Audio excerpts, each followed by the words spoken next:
Ada satu malam yang mengubah seluruh hidup saya. Malam saat saya, dengan gaun sederhana dan senyum tulus, datang ke rumah keluarga calon suami untuk pertama kalinya. Malam saat segelas anggur merah disiramkan ke wajah saya di depan puluhan tamu. Mereka menyebut saya perempuan kampung, pengemis yang berani menincar keluarga terhormat, dan pria yang saya cintai selama 2 tahun. Pria yang berjanji akan melindungi saya, hanya berdiri di sudut ruangan, tersenyum kecil.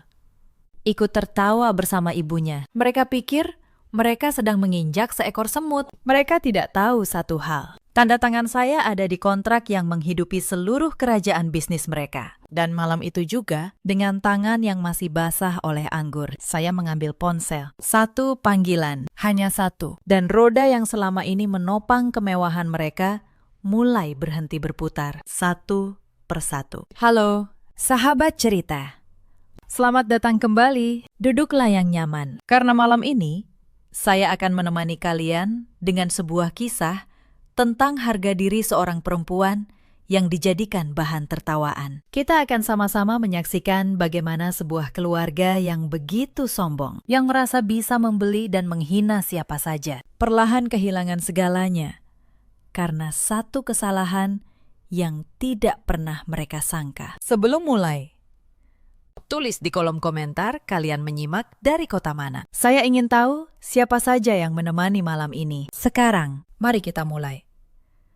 Nama saya Anindya, 32 tahun. Saya pemilik sebuah perusahaan konsultan di Jakarta. Sudah 8 tahun saya membangunnya. Dari satu ruang sewa kecil dengan 2 karyawan, sampai menjadi apa yang ada sekarang. Saya bukan perempuan yang mudah dijatuhkan, tapi selama 2 tahun terakhir, saya memilih menahan diri. Memilih tampak biasa saja, demi satu kata sederhana, cinta.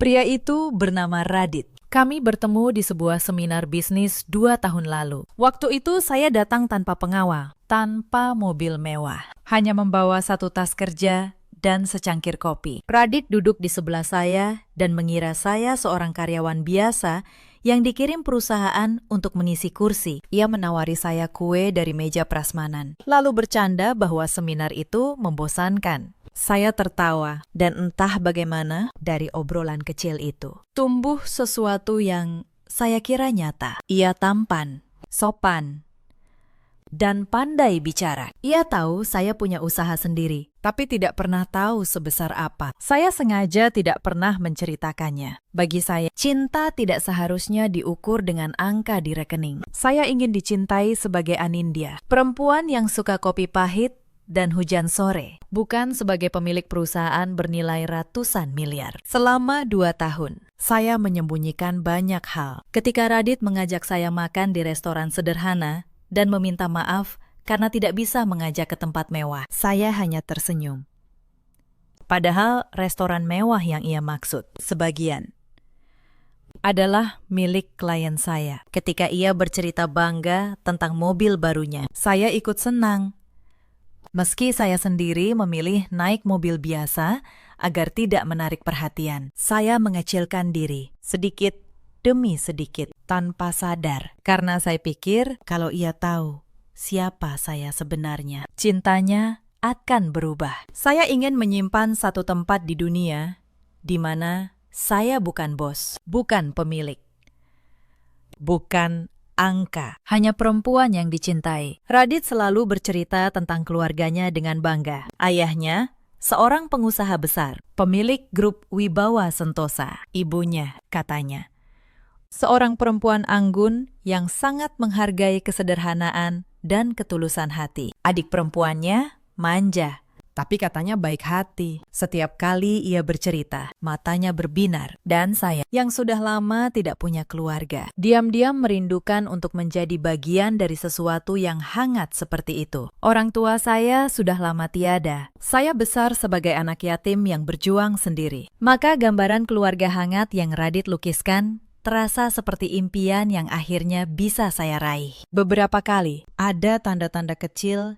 yang seharusnya saya baca. Radit selalu menunda memperkenalkan saya pada keluarganya. Nanti saja, katanya. Bunda sedang sibuk. Ayah sedang banyak urusan. Saat saya bertanya, apakah keluarganya tahu tentang saya? Ia menjawab ragu. Mereka tahu aku punya kekasih. Tapi ia tidak pernah menyebut nama saya di depan mereka. Saya menganggapnya kesibukan. Padahal, saya kemudian mengerti ia malu. Malu membawa perempuan yang ia kira sederhana ke hadapan ibunya yang gemar menilai orang dari harga tasnya. Malam itu tiba. Malam saya diminta datang ke rumah mereka untuk makan malam perkenalan. Kamu tidak usah tegang, kata Radit sambil menyetir. Orang tuaku itu sederhana. Mereka tidak peduli kamu pakai baju apa, dari keluarga mana. Yang penting hatimu baik. Saya percaya. Saya memilih gaun midi krem yang paling sederhana di lemari saya. Riasan tipis, tanpa perhiasan. Saya ingin datang apa adanya. Tapi ketika mobil berbelok masuk ke sebuah gerbang besi setinggi 3 meter, dan saya melihat air mancur, taman luas, serta mobil-mobil mewah berjejer di halaman. Ada sesuatu yang mengganjal di dada saya. Ini yang kamu sebut sederhana, Radit? Tanya saya pelan. Ia hanya tertawa. Yang mereka tidak tahu. Saya pernah melihat rumah seperti ini, bukan sebagai tamu, sebagai pemilik. Pintu terbuka. Seorang asisten rumah tangga berseragam menyambut. Lampu kristal besar tergantung di langit-langit. Lukisan-lukisan mahal berjajar di dinding. Dan dari arah tangga, turun seorang perempuan parubaya dengan gaun malam berkilau dan kalung berlian di lehernya. Langkahnya anggun, matanya tajam, menyapu tubuh saya dari ujung rambut sampai ujung sepatu. Inilah Bunda Sekar. Ibu Radit, di belakangnya berjalan seorang pria dengan wajah lelah. Ayah Radit yang mereka panggil Pak Wibawa. Dan di sofa, seorang perempuan muda berpakaian mewah sedang menyilangkan kaki sambil memandang saya dengan senyum mengejek. Itu Talita, adik Radit. Radit merangkul saya. Bunda, Ayah, kenalkan. Ini Anindya, calon istriku. Bunda Sekar tidak menyambut uluran tangan saya. Ia menatap saya cukup lama, lalu tersenyum tipis. Senyum yang lebih dingin daripada pendingin ruangan di rumah itu. Jadi, ini perempuan yang kamu bicarakan. Radit, katanya. Nada suaranya seperti sedang menilai barang di pasar. Ia mengamati sepatu saya, tas saya, gaun saya, seolah sedang menghitung harga masing-masing dan menemukan semuanya terlalu murah. Saya mencoba tersenyum. Selamat malam. Tante, terima kasih sudah mengundang saya. Talita mendengus dari sofa. Tante, panggil Bunda saja belum tentu pantas. Ia memandang saya dari atas ke bawah, lalu menoleh ke ibunya. Gaunnya itu, Bunda lihat tidak? Seperti seragam pegawai koperasi. Dan tasnya. Astaga. Itu merek yang dijual di kaki 5, kan? Saya menelan ludah. Tas itu memang sederhana, tapi ia lupa. Saya bisa membeli seluruh butik di mall termahal kota ini tanpa mengganggu tabungan saya. Saya hanya memilih tidak melakukannya. Saya diam. Saya pikir mungkin ini hanya kesan pertama. Mungkin nanti mereka akan lebih hangat. Radit, di samping saya, tidak berkata apa-apa. Ia hanya menepuk bahu saya pelan, seolah berkata, sabar. Bukan membela, hanya meminta saya bersabar. Itu pertama kalinya malam itu saya merasakan sesuatu retak di dalam dada. Pak Wibawa, ayah Radit. Sedikit lebih ramah. Ia menjabat tangan saya dan bergumam, selamat datang.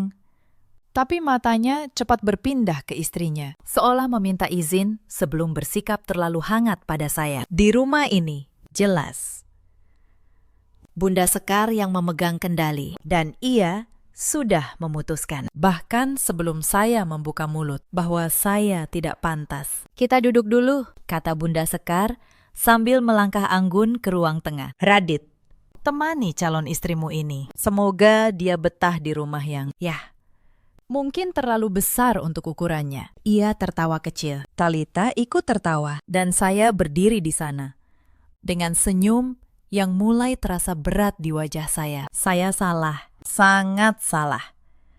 Ini bukan sekedar kesan pertama. Makan malam dimulai di sebuah ruang makan panjang dengan lilin dan piring porselen yang berkilau. Pelayan membawa hidangan satu persatu, dan setiap kali piring diletakkan di depan saya, Bunda Sekar mengamati bagaimana saya memegang garpu, seolah menunggu saya melakukan kesalahan. Sepanjang makan, ia tidak berhenti melempar pertanyaan yang sebenarnya bukan pertanyaan. Orang tuamu kerja apa? Nak, saya menjawab pelan bahwa kedua orang tua saya sudah tiada. Ia mengangkat alis. Oh, yatim piatu. Pantas. Tidak ada yang mengajarimu cara bersikap di keluarga terpandang. Saya menahan napas. Kamu kuliah di mana? Saya menyebutkan nama kampus saya. Ia mengerutkan hidung, seolah nama itu berbau tidak sedap. Kampus negeri biasa. Radit kuliah di luar negeri. Kamu tahu itu, kan? Dua dunia yang berbeda. Bunda, kata Radit lirih, mencoba menengahi. Tapi ibunya mengangkat tangan, dan Radit langsung diam. Seperti anjing yang dilatih dengan satu isyarat. Saya melihatnya diam, dan retakan di dada saya melebar. Kamu punya usaha, katanya. Bunda Sekar melanjutkan sambil menyeka bibirnya dengan serbet. Usaha apa? Warung, salon. Radit bilang konsultan. Konsultan kecil-kecilan, ya. Ia tertawa.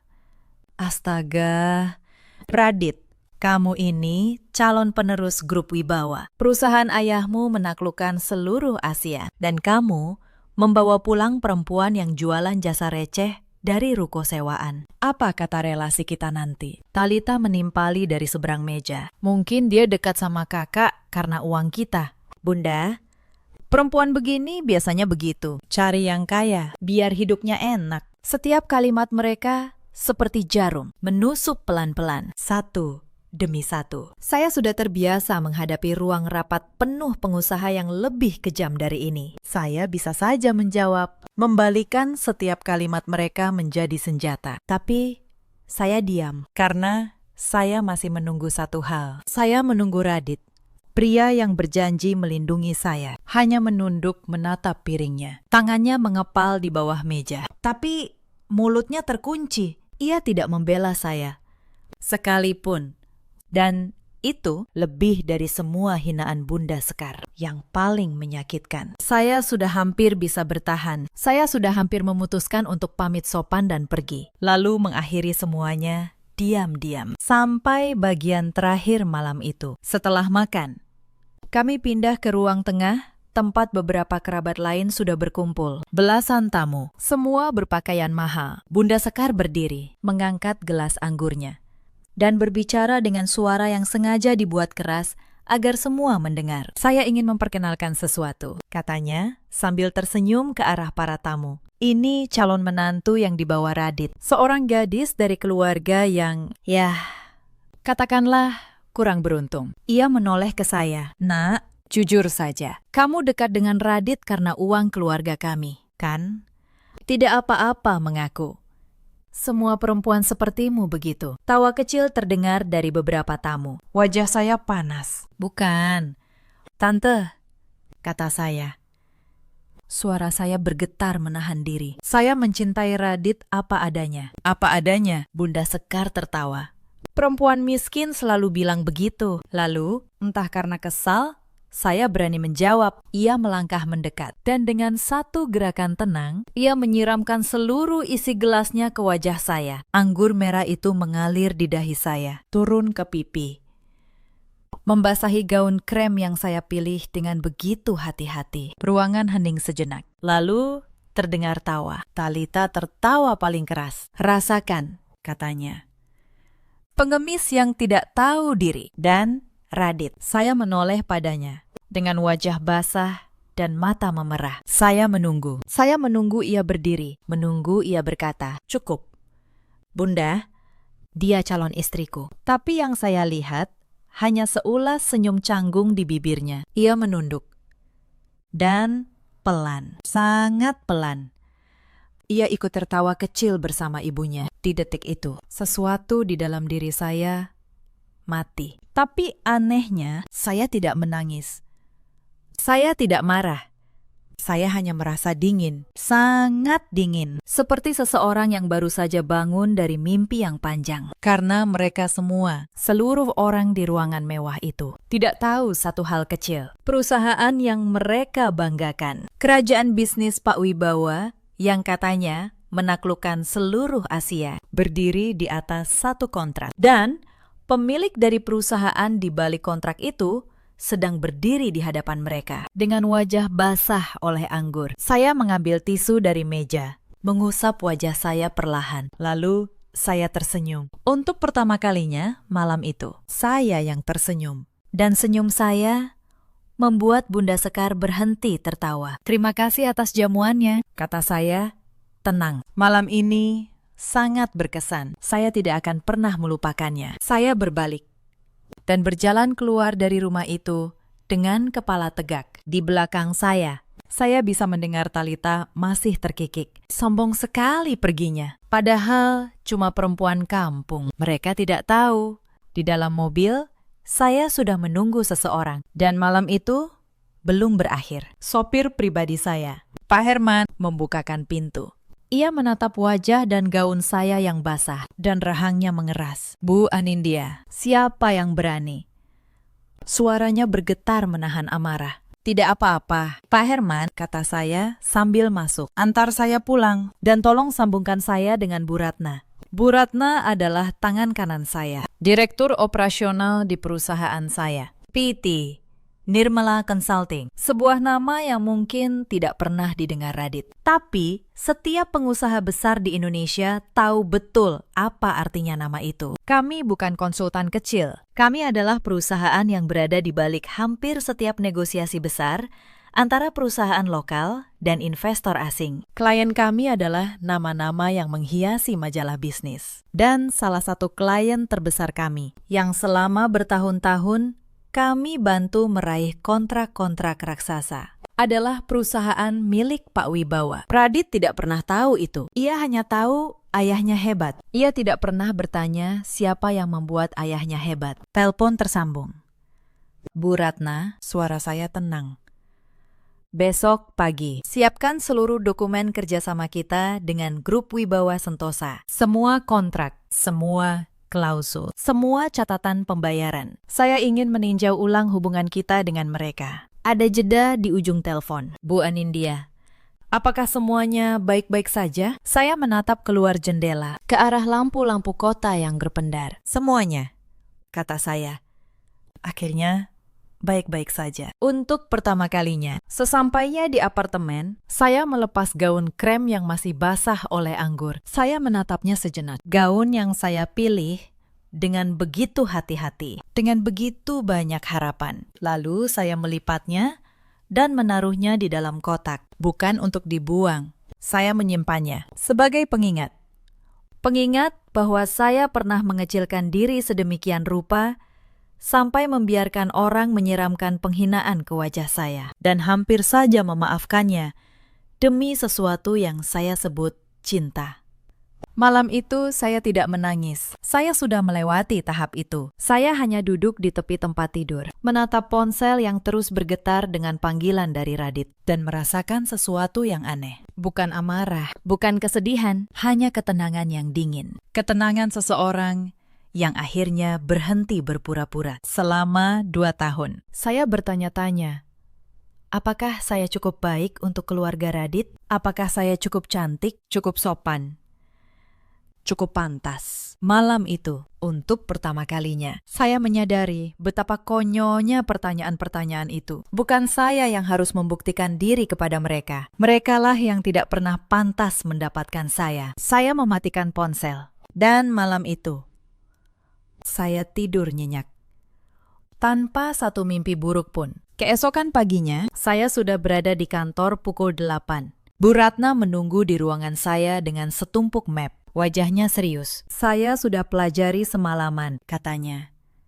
"Bu, kalau kita menghentikan kerjasama dengan Grup Wibawa, mereka akan kehilangan 3 klien asing terbesar mereka. Ketiganya datang melalui jaringan kita. Tanpa kita, kontrak-kontrak itu batal dalam hitungan minggu." Saya membuka map paling atas. Angka-angka di sana bercerita lebih jujur daripada seluruh keluarga Radit semalam. Grup Wibawa Sentosa yang begitu megah, ternyata rapuh. 80% pendapatan mereka bergantung pada 3 kontrak yang kami rawat. Dan yang lebih menarik, ada satu klausul dalam perjanjian yang selama ini luput dari perhatian mereka. Klausul yang memberi PT Nirmala hak untuk meninjau ulang dan menarik diri dari seluruh kerjasama jika terjadi pelanggaran etika oleh salah satu pihak. Saya menelpon tim hukum saya. Pak Bagas, kata saya kepada pengacara senior kami, saya butuh Anda mempelajari satu hal. Apakah menyiramkan minuman ke wajah mitra bisnis di depan umum, serta penghinaan terbuka terhadap perwakilan perusahaan mitra, bisa dikategorikan sebagai pelanggaran etika dalam kerangka perjanjian kita? Pak Bagas terdiam sejenak.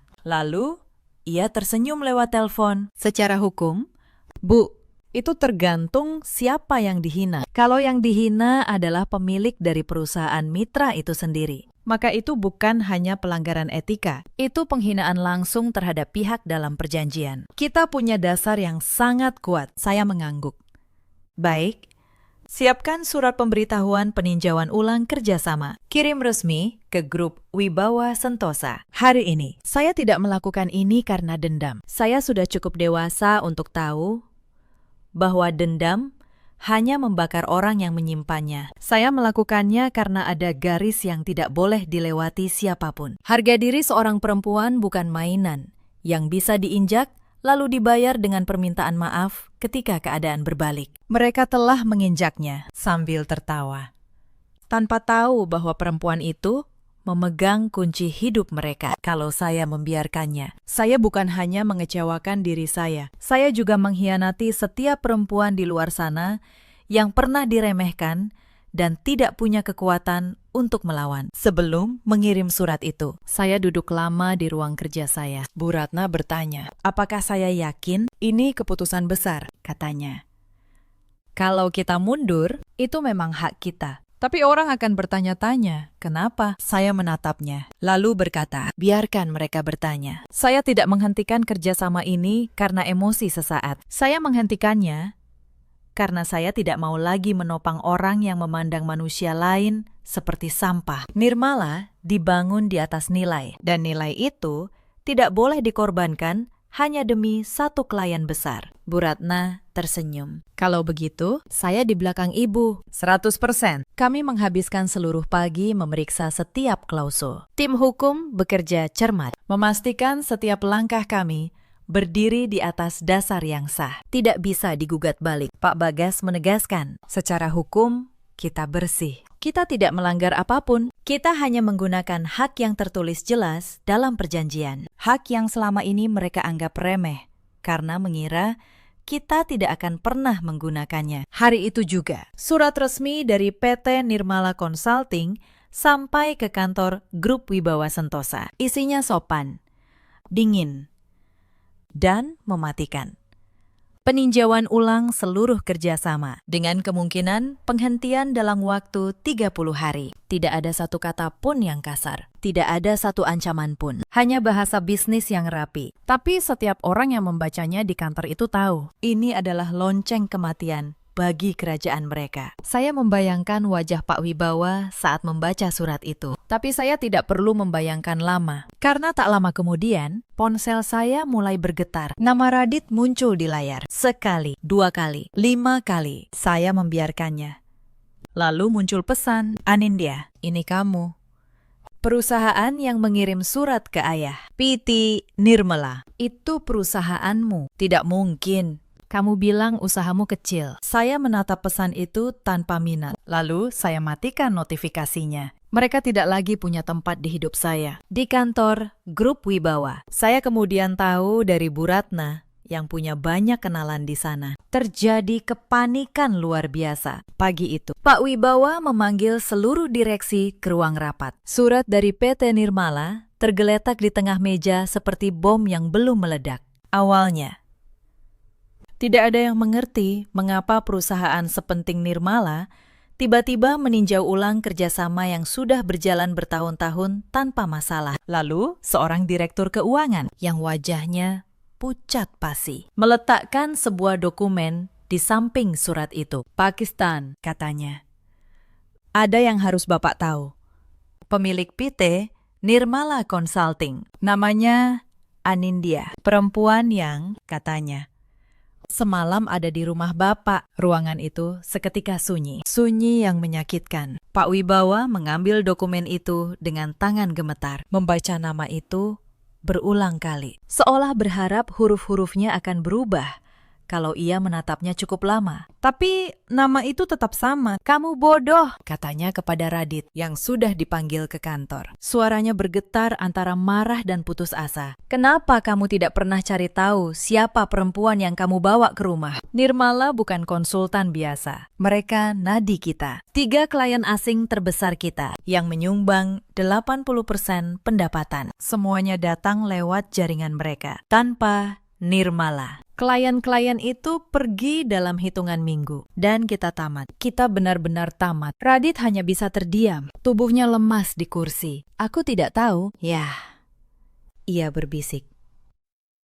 Dia tidak pernah cerita. Dia selalu bilang, usahanya kecil. Ruko sewaan. Ia menutup wajahnya dengan kedua tangan. Aku membiarkan Bunda menyiramnya. Aku ikut menertawakannya. Kalimat terakhir itu membuat seluruh ruangan menoleh padanya. Kamu apa? Tanya Pak Wibawa. Hampir tidak percaya. Kamu membiarkan ibumu menyiram anggur ke wajah pemilik Nirmala di depan puluhan tamu. Radit tidak bisa menjawab. Ia hanya menangis. Bunda Sekar, yang malam sebelumnya begitu angkuh dengan gelas anggur di tangan, dipanggil pulang dari salon dengan tergesa ketika ia mendengar kabar itu. Tubuhnya seketika lemas. Perhiasan berlian yang membalut lehernya tiba-tiba terasa seperti rantai yang berat. Ia duduk di kursi, wajahnya pucat. Tangannya meraba dadanya, seolah kesulitan bernapas. Tidak mungkin, bisiknya. Perempuan kampung itu tidak mungkin pemilik Nirmala. Ia tampak begitu biasa. Justru itu, Bu, kata Direktur Keuangan pelan. Justru itu masalahnya.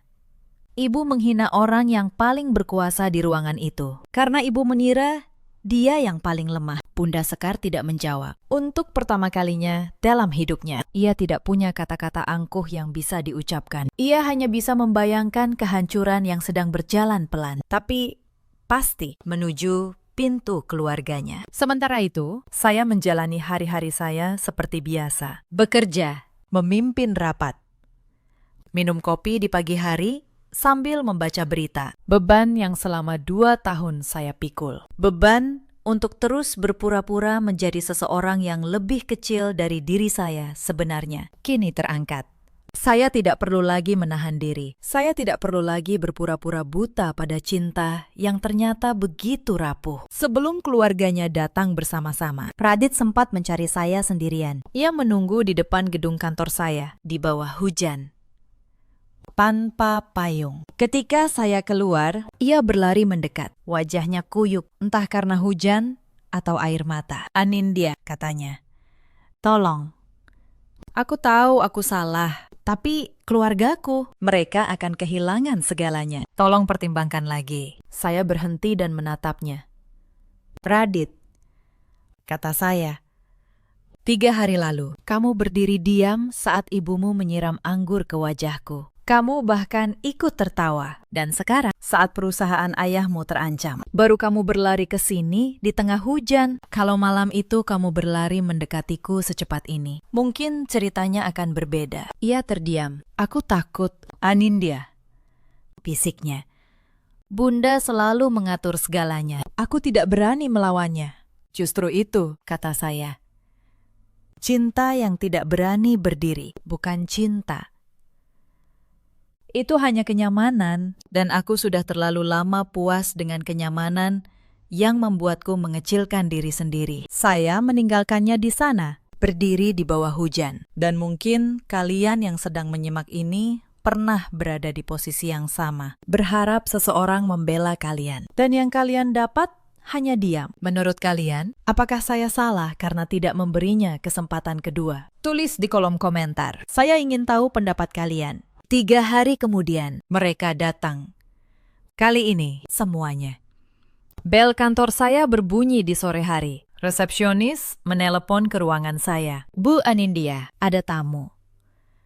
Keluarga Wibawa. Mereka bilang ingin bertemu Anda. Nadanya, katanya, sangat mendesak. Saya menghela napas. Persilakan mereka ke ruang rapat. Ketika saya masuk, saya nyaris tidak mengenali mereka. Pak Wibawa yang dulu tegap, kini tampak membungkuk. Wajahnya lelah dan matanya cekung. Bunda Sekar, tanpa perhiasan dan gaun mewah, hanya mengenakan pakaian biasa. Wajahnya tanpa riasan. Talita berdiri di belakang, tidak lagi menyilangkan kaki dengan angkuh, melainkan menunduk. Dan Radit menatap saya dengan mata memerah. Seolah tidak percaya, perempuan yang berdiri di ruangan megah ini adalah orang yang sama dengan yang ia biarkan disiram anggur. Sebelum saya sempat duduk, Bunda Sekar sudah bangkit dari kursinya dan berjalan cepat ke arah saya. Perempuan yang beberapa hari lalu turun anggun dari tangga rumahnya, kini melangkah tergesa, hampir tersandung. Anindya, katanya. Suaranya, yang dulu setajam pisau, kini gemetar. Nak, Tante minta maaf. Tante hilaf malam itu. Tante tidak tahu siapa kamu sebenarnya. Kalau Tante tahu kamu pemilik Nirmala, Tante tidak akan pernah berbuat seperti itu. Tolong, jangan hentikan kerjasama itu. Perusahaan kami akan hancur. Ribuan karyawan akan kehilangan pekerjaan. Tante mohon, kalimat itu. Kalau Tante tahu kamu pemilik Nirmala, terngiang di telinga saya. Dan justru kalimat itulah yang membuat saya semakin yakin. Pak Wibawa ikut menunduk. Perempuan muda, katanya dengan suara serat. Saya mohon maaf atas kelakuan keluarga saya. Saya siap mengganti kerugian berapapun. Kita bisa duduk. Bicara baik-baik, sebutkan angkanya. Talita, yang dulu paling keras menghina saya, kini berdiri di sudut dengan kepala tertunduk, tidak berani menatap mata saya. Dan Radit hanya diam, air matanya mengalir tanpa suara. Saya menatapnya. Tenang, tanpa ekspresi. Tante, kata saya pelan. Malam itu, Tante tidak menyiram saya karena Tante tahu siapa saya. Tante menyiram saya justru karena Tante pikir saya bukan siapa-siapa. Karena Tante pikir saya miskin, lemah, dan bisa diinjak tanpa akibat. Itu yang membuatnya begitu jelas. Tante bukan menghina pemilik perusahaan. Tante menghina seorang perempuan yang Tante kira tidak berdaya. Bunda Sekar terisak. Tante mohon, uang berapapun akan kami ganti. Ada beberapa hal yang tidak bisa dibeli dengan uang. Tante, kata saya. Salah satunya harga diri. Malam itu, saya berdiri di rumah Tante dengan gaun paling sederhana dan hati yang tulus. Dan Tante serta keluarga Tante memilih menghancurkannya sambil tertawa. Sekarang Tante datang ke sini bukan karena menyesal telah menyakiti saya. Tante datang karena takut kehilangan uang. Itu dua hal yang sangat berbeda. Saya menoleh ke Radit. Ia sudah menangis. Anindya, katanya. Maafkan aku pengecut. Aku seharusnya membelamu. Aku mencintaimu, sungguh. Saya memandangnya cukup lama. Pria yang dulu saya kira akan menjadi pelindung saya seumur hidup. Radit, kata saya. Cinta bukan hanya kata yang diucapkan saat kamu butuh sesuatu. Cinta adalah berdiri di depan orang yang kamu sayangi ketika seluruh dunia menertawakannya. Malam itu, kamu punya satu kesempatan untuk melakukannya. Dan kamu memilih tertawa bersama ibumu. Aku tidak bisa menikah dengan pria yang tidak bisa membela perempuannya sendiri. Bahkan, sekalipun, ruangan itu hening. Hanya terdengar isat tangis mereka. Saya berdiri. Soal kerjasama, kata saya. Tim saya akan mengambil keputusan berdasarkan bisnis, bukan perasaan.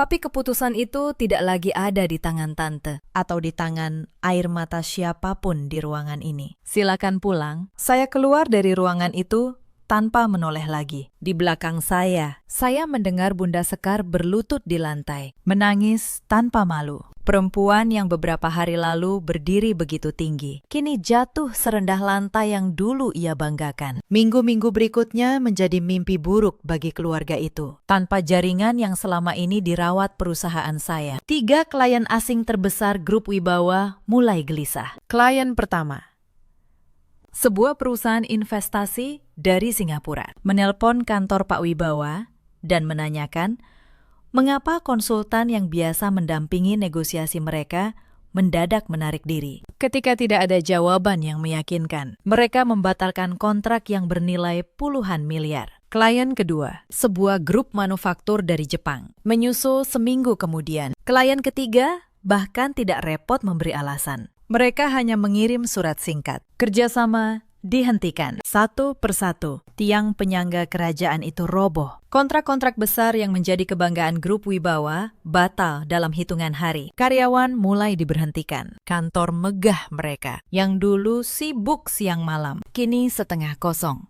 Berita tentang guncangan keuangan grup Wibawa Sentosa menjadi sorotan utama di setiap media bisnis. Seolah menjadi kisah dramatis yang dinantikan publik. Saham perusahaan yang sudah anjlok kini nyaris tidak bernilai. Para investor yang dulu mengantre untuk menanam modal, kini berbondong-bondong mengajukan tuntutan hukum untuk menarik kembali uang mereka. Bank yang dulu berlomba menawarkan pinjaman, kini menarik semua fasilitas kredit dan menagih utang yang jatuh tempo. Yang menarik, tidak ada satu orang pun di luar sana yang tahu bahwa semua ini bermula dari segelas anggur yang disiramkan ke wajah seorang perempuan. Publik hanya melihat sebuah kerajaan bisnis yang runtuh dan menganggapnya sebagai kegagalan manajemen biasa. Mereka tidak tahu bahwa runtuhnya kerajaan itu dimulai dari sebuah penghinaan kecil yang dianggap sepele oleh pelakunya. Sebuah tawa, sebuah gelas yang diangkat, sebuah gaun krem yang basah. Selama berminggu-minggu, saya menerima banyak pesan beberapa relasi bisnis yang entah bagaimana mendengar kabar bahwa saya ada hubungannya dengan keluarga Wibawa. Bertanya-tanya. Saya tidak pernah menjawab. Saya tidak butuh orang tahu. Bagi saya, ini bukan tentang balas dendam yang harus dipamerkan. Ini tentang sebuah pelajaran yang harus mereka pelajari sendiri dalam sunyi. Ada satu hal yang terus saya renungkan di masa itu. Kalau saja malam itu satu orang saja di ruangan itu berdiri dan membela saya, cerita ini mungkin akan berbeda. Kalau saja Radit berkata, "Cukup, Bunda, dia calon istriku." Saya mungkin akan tetap tinggal dan tetap menyembunyikan siapa saya demi cinta. Tapi tidak ada satu orang pun, dan justru ketiadaan itu yang membebaskan saya. Kadang, luka yang paling dalam adalah pintu menuju kebebasan yang paling besar. Pak Wibawa, yang dulu dihormati di setiap ruang rapat, kini harus bolak-balik ke pengadilan menghadapi tuntutan para investor. Rambutnya memutih dalam hitungan minggu. Tubuhnya yang dulu tegap kini membungkuk dan tatapan matanya kosong. Rumah megah dengan air mancur dan lukisan bernilai miliaran itu akhirnya disita bank untuk menutup utang. Mobil-mobil mewah di halaman yang dulu berjejer sebagai lambang kejayaan dilelang satu persatu. Lampu kristal besar di ruang tamu diturunkan dan dijual. Bunda Sekar, yang dulu tidak pernah keluar rumah tanpa berlian di lehernya, kini harus menjual perhiasan itu satu persatu hanya untuk membeli makanan. Perempuan yang dulu mengukur nilai orang dari harga tasnya, kini menggenggam tas terakhirnya yang masih bermerek dan menangis karena harus menjualnya juga. Ia yang dulu menyiramkan anggur ke wajah saya, kini duduk di kamar kontrakan yang sempit, menatap tangannya sendiri, mencoba mengingat di mana semuanya mulai runtuh. Talita, yang dulu menyebut saya perempuan kampung dan mengejek tas saya, kini harus pindah ke sebuah rumah kontrakan sempit di pinggir kota. Ia yang tidak pernah tahu rasanya bekerja, harus melamar ke sana kemari, tapi nama keluarganya yang dulu megah kini menjadi beban. Setiap kali ia menyebut nama Wibawa, orang langsung teringat skandal kebangkrutan yang menghiasi berita. Tidak ada yang mau menerima anak dari keluarga yang jatuh karena kesombongannya sendiri. Ia akhirnya bekerja sebagai pelayan di sebuah rumah makan, mencuci piring dengan tangan yang dulu hanya tahu memegang tas mahal. Dan Radit kehilangan jabatannya di perusahaan yang tinggal puing. Rekan-rekan bisnis yang dulu mengelilinginya, yang dulu tertawa di setiap pestanya, kini menghilang satu persatu. Ponselnya yang dulu tidak pernah sepi, menjadi sunyi. Ia mencoba melamar ke perusahaan lain, mengetuk pintu demi pintu. Tapi setiap kali orang mengetahui ia anak dari grup Wibawa yang jatuh, pintu itu tertutup dengan sopan. "Kami pertimbangkan dulu," kata mereka. Dan pertimbangan itu tidak pernah datang. Ada satu malam, saya dengar ketika keluarga itu benar-benar tidak punya apa-apa untuk dimakan. Radit, yang dulu makan di restoran termahal, harus mengantre di dapur umum sebuah masjid untuk mendapatkan sepiring nasi bagi ibunya. Bunda Sekar, yang dulu menghina saya sebagai pengemis, kini menerima nasi bungkus dari tangan orang asing dengan mata berkaca-kaca, katanya.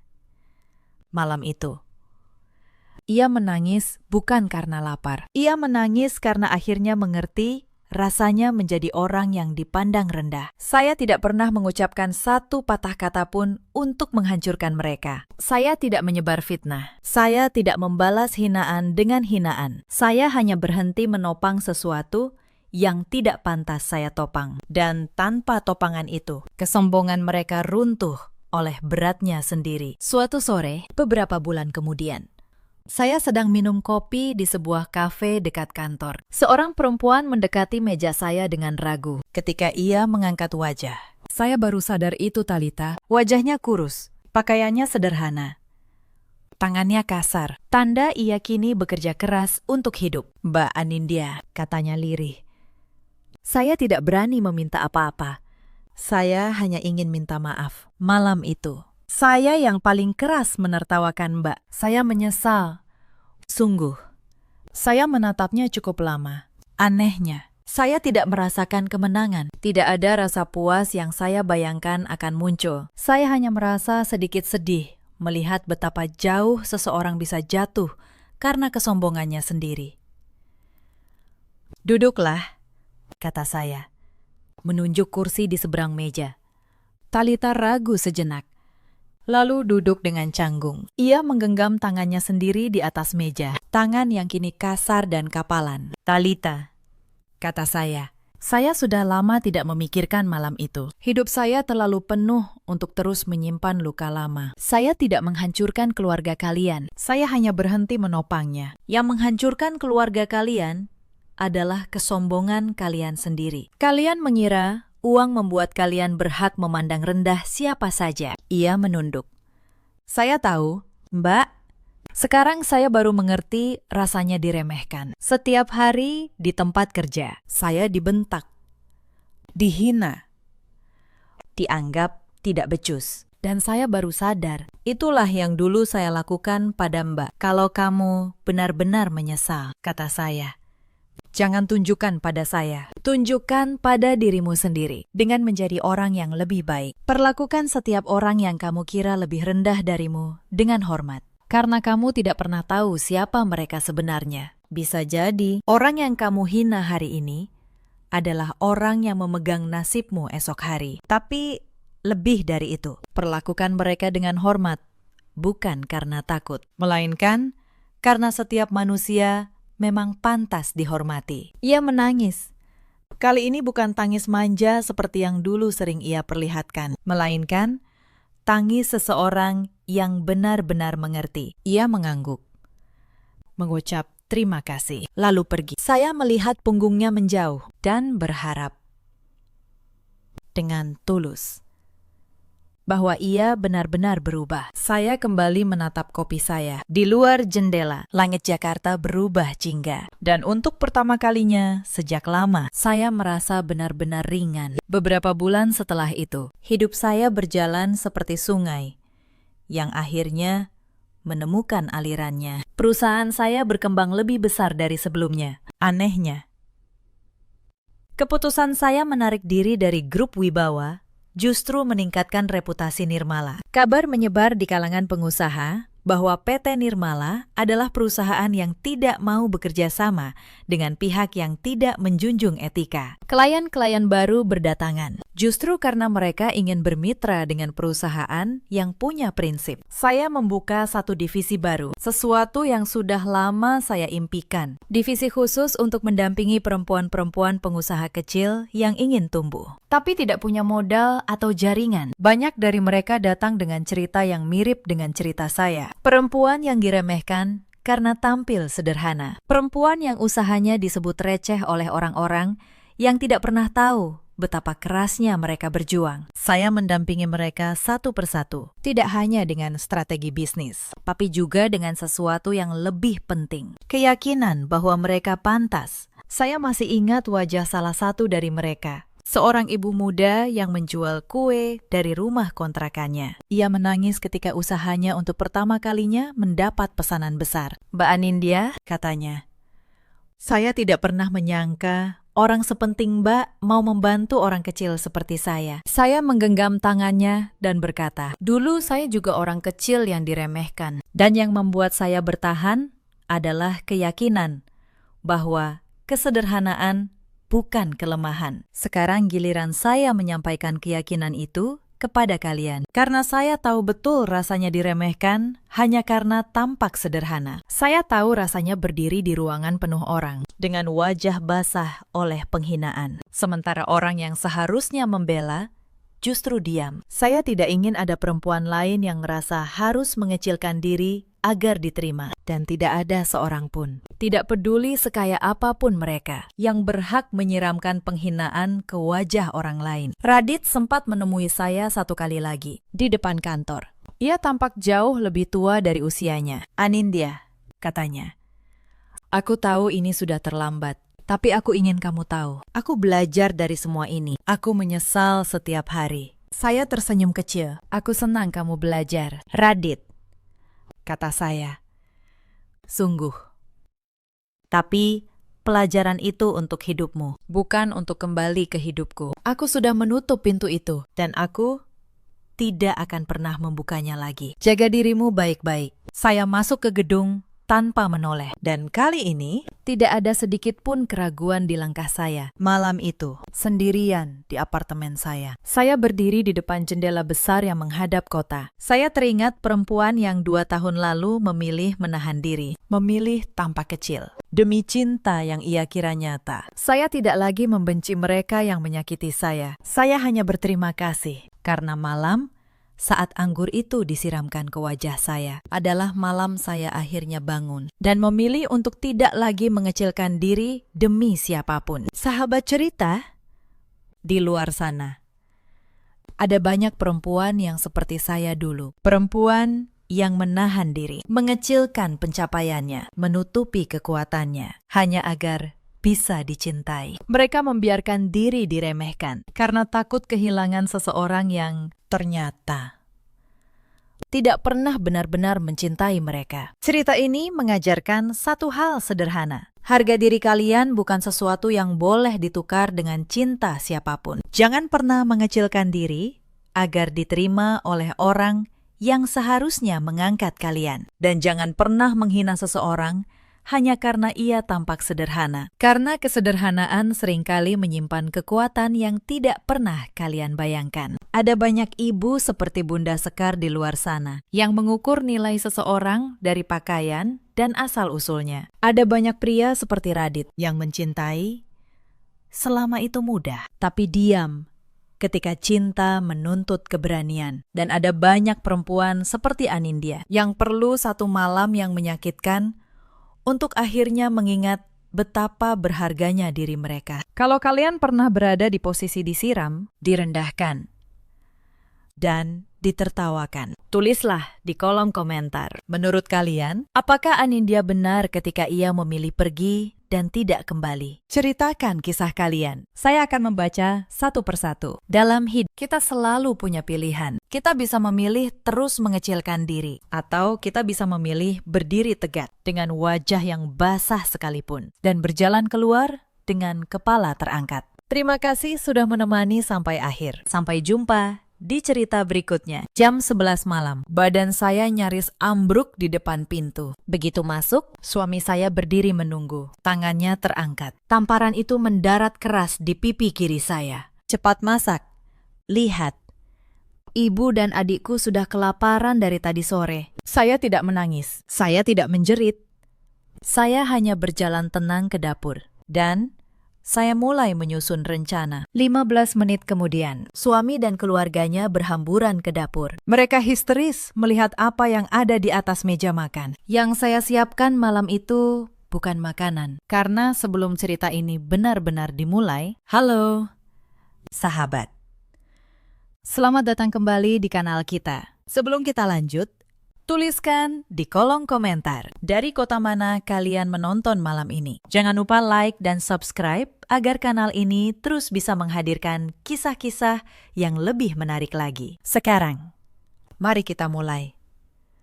Nama saya Melati Anggraini, 34 tahun. Saya bekerja sebagai akuntan senior, merangkap auditor internal di sebuah perusahaan distribusi besar di kawasan Sudirman. Sudah 12 tahun saya berkutat dengan angka, laporan keuangan, dan jejak setiap rupiah yang keluar masuk. Orang lain melihat deretan angka sebagai sesuatu yang membosankan. Bagi saya, angka tidak pernah berbohong. Angka selalu menyimpan kebenaran, bahkan kebenaran yang paling ingin disembunyikan seseorang. Dulu, sebelum semua ini, saya tinggal di sebuah apartemen kecil yang rapi di Kebayoran Baru. Setiap pagi, saya menyeduh kopi sendiri. Setiap malam, saya pulang ke ruangan yang bersih dan tenang. Hidup saya sederhana, tetapi saya merdeka. Saya mengatur keuangan saya sendiri. Saya menabung sendiri. Saya tidak pernah membayangkan suatu hari nanti. Kemerdekaan itu akan saya serahkan begitu saja kepada seorang laki-laki. Pekerjaan saya menuntut ketelitian tingkat tinggi sebagai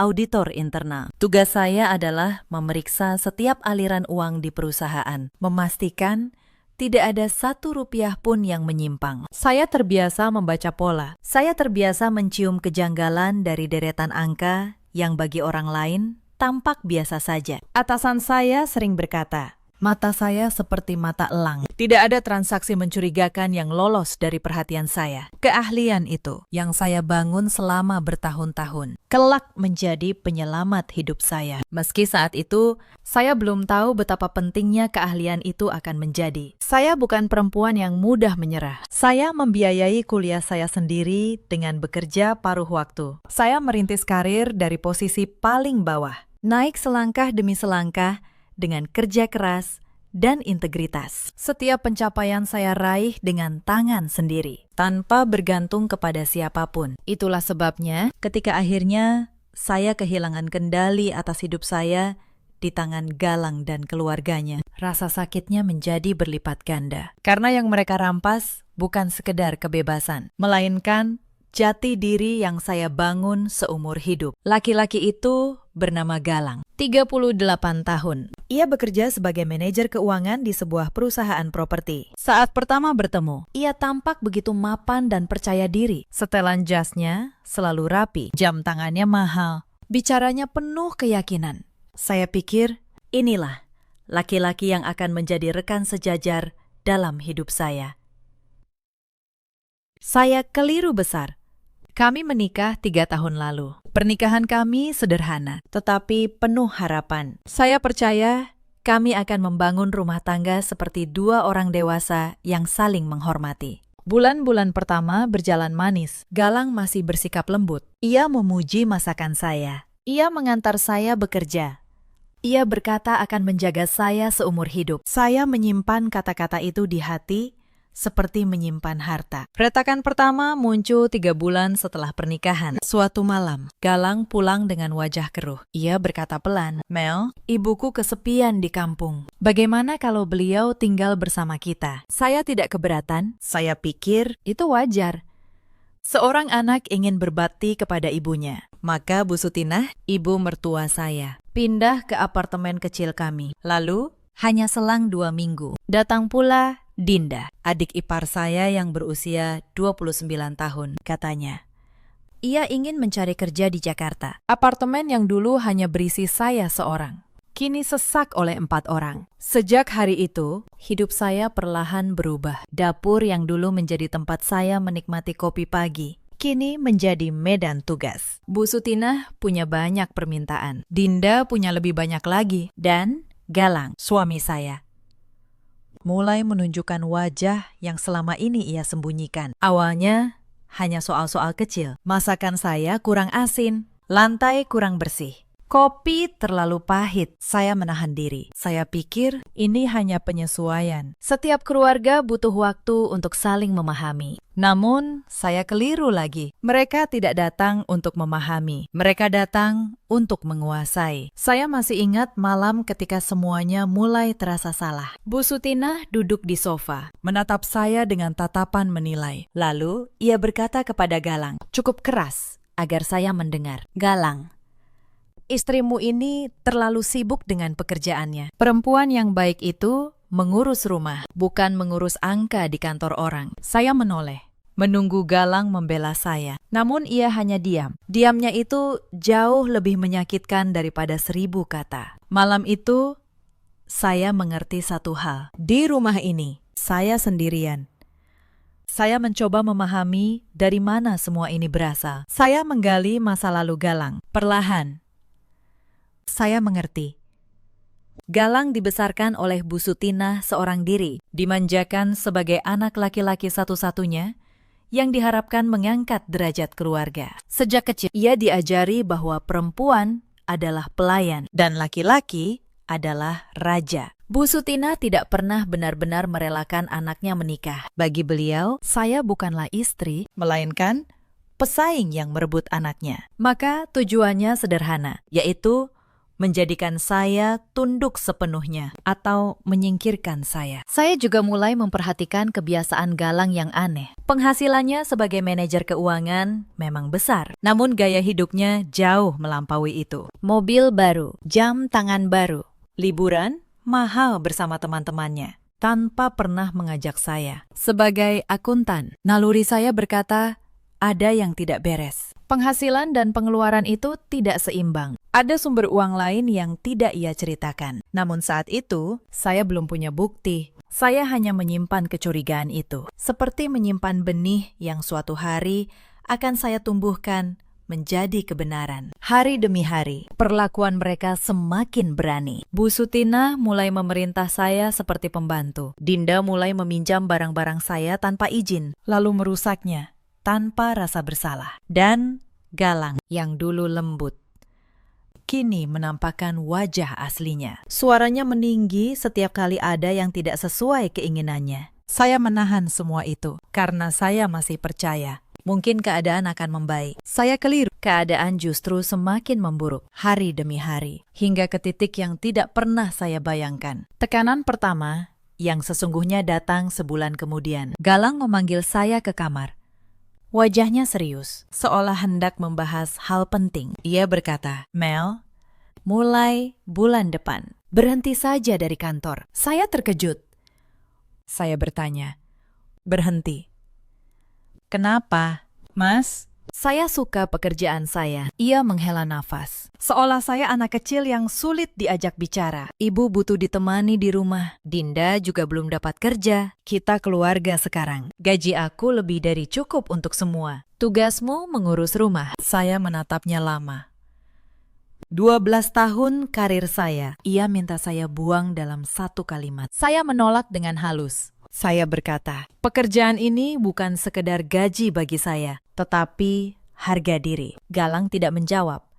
Ia hanya tersenyum dingin, lalu pergi. Saya kira persoalan selesai. Padahal malam itu, ia baru saja merencanakan sesuatu yang lebih licik. Seminggu kemudian, datang permintaan kedua. Kali ini lebih halus, tetapi lebih berbahaya. Galang berkata bahwa demi efisiensi rumah tangga, sebaiknya seluruh gaji saya masuk ke satu rekening bersama. Rekening itu, katanya, akan dikelola oleh ibunya, yang katanya lebih berpengalaman mengatur uang keluarga. Naluri seorang akuntan langsung berdenyut di kepala saya. Saya tahu, menyerahkan kendali atas uang sendiri adalah awal dari kehilangan segalanya. Maka saya berpura-pura setuju. Saya memang memindahkan sebagian gaji ke rekening bersama itu. Namun diam-diam, saya tetap menyisakan satu rekening pribadi yang tidak seorang pun di rumah ini tahu. Rekening itu kelak menjadi salah satu kunci kebebasan saya. Mereka pikir mereka sudah memegang seluruh hidup saya. Mereka tidak tahu saya selalu menyimpan satu langkah cadangan. Bulan-bulan berikutnya, rumah kami berubah menjadi sebuah kerajaan kecil. Bu Sutinah duduk di singgasananya, yaitu sofa ruang tengah, sambil memberi perintah. Dinda menjelma menjadi pengawas yang menuntut, dan saya, pemilik sah apartemen ini, diperlakukan seperti pembantu yang tidak digaji. Pagi saya bangun paling awal untuk memasak. Malam saya tidur paling akhir setelah membereskan semua. Di sela-sela itu, saya tetap diam-diam bekerja. Kini dari rumah. Sebagai konsultan keuangan lepas, saya tidak akan pernah benar-benar berhenti menjadi diri saya sendiri. Suatu sore, saya menemukan hal yang membuat dada saya berdesir. Saya sedang membereskan kamar ketika menemukan sebuah kotak beludru hitam tersembunyi di balik lemari Galang. Di dalamnya, 5 buah jam tangan mewah edisi terbatas. Saya kenal harga benda-benda itu. 1 jam saja setara gaji setahun pegawai biasa. Di samping kotak itu, ada sebuah tas dokumen kecil berisi buku tabungan atas nama Galang. Sebuah rekening yang tidak pernah ia sebutkan kepada saya. Saya tidak mengambil apa-apa. Saya hanya memotret semuanya dengan tenang. Lalu mengembalikan kotak itu persis seperti semula. Sebagai auditor, saya tahu satu hal. Jangan pernah bertindak sebelum bukti lengkap. Malam itu, untuk pertama kalinya sejak lama, saya tidur dengan tenang. Karena saya tahu, permainannya baru saja berbalik arah. Namun mereka belum menyadarinya sama sekali. Penghinaan terbesar datang saat acara kumpul keluarga besar. Rumah penuh sanak saudara Galang. Di tengah keramaian, Bu Sutinah sengaja bicara keras. Untung Galang sabar punya istri seperti Melati. Sudah tidak becus mengurus rumah. Tidak memberi cucu pula. Perempuan macam apa itu? Seisi ruangan menertawakan saya. Dinda menambahi dengan nada melengking. Sudah. Bu, Kak Melati itu memang lamban. Kerjanya cuma menatap angka, tapi rumah tetap berantakan. Saya berdiri di tengah mereka, menahan setiap kata yang menusuk. Galang, suami saya, hanya menyeringai bersama yang lain. Tidak satu kalimat pun keluar untuk membela saya. Saya menundukkan kepala. Bukan karena malu, tetapi karena saya tahu air mata di depan orang-orang seperti ini hanyalah hiburan bagi mereka. Saya menyimpan luka itu rapat-rapat. Setiap penghinaan saya catat dalam ingatan. Serapi saya mencatat angka di buku besar. Beberapa minggu kemudian, Galang melancarkan jebakan yang paling licik. Ia datang membawa setumpuk dokumen. Wajahnya manis luar biasa. Mel, perusahaan tempatku kerja sedang ada program investasi. Untungnya besar. Tapi aku butuh tanda tanganmu sebagai penjamin pinjaman. Cuma formalitas. Saya mengambil dokumen itu. Sebagai akuntan, saya membaca setiap baris, setiap huruf kecil di bagian bawah. Jantung saya berdenyut keras. Ini bukan dokumen investasi. Ini adalah surat penjaminan utang. Jika saya tanda tangan, seluruh aset pribadi saya, termasuk apartemen ini, akan menjadi jaminan atas utang Galang yang entah untuk apa. Bila ia gagal bayar, sayalah yang menanggung semuanya. Saya menatap wajahnya yang penuh kepalsuan itu. Lalu, saya tersenyum tipis dan berkata, "Boleh, Mas, tapi beri saya waktu 2 hari untuk membacanya. Saya kan akuntan. Sudah kebiasaan teliti." Ia tampak kesal, tetapi tidak bisa menolak alasan itu. 2 hari itulah yang saya butuhkan. Bukan untuk membaca, melainkan untuk bergerak. Karena malam itu juga saya memutuskan, kesabaran saya sudah cukup. Sudah waktunya angka-angka itu bicara. Keesokan paginya, saya berpura-pura pergi belanja. Padahal saya menemui seorang pengacara.